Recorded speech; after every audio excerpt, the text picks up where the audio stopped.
Okay, so this next piece is this was the installation in the Stairwell Gallery here in Providence, Rhode Island. You may recognize some elements of it from the stills from the Mountain Fold show as part of the other documentation.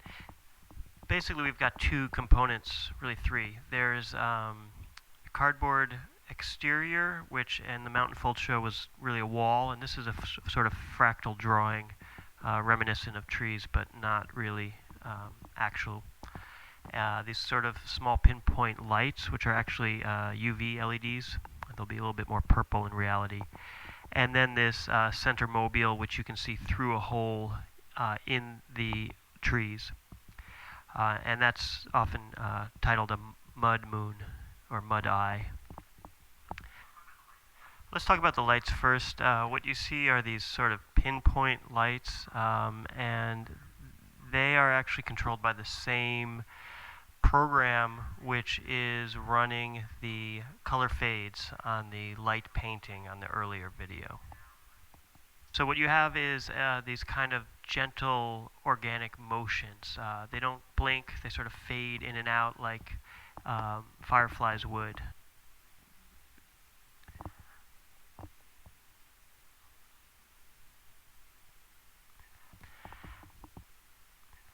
The piece on the inside is controlled by a series of fans, very small fans. It's very sensitive, so it also doesn't repeat. It sort of kind of looks around.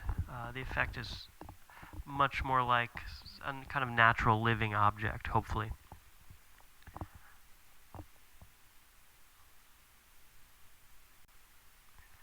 Here you see the mobile sort of up close casting its shadow on the wall.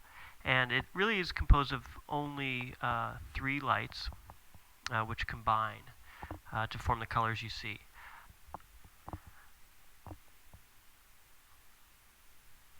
This is really really 2 kinetic pieces, a large disc and a small disc. The small disc is lighter, so it tends to move more.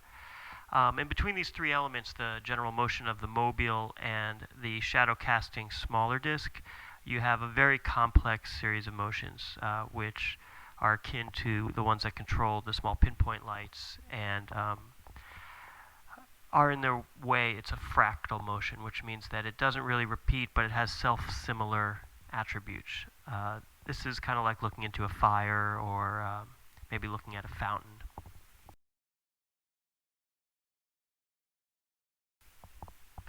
The inside of the tree wall is also painted on the reverse side, but with a different set of imagery. Also fractal, but in this case it's a little bit more like worms, let's say.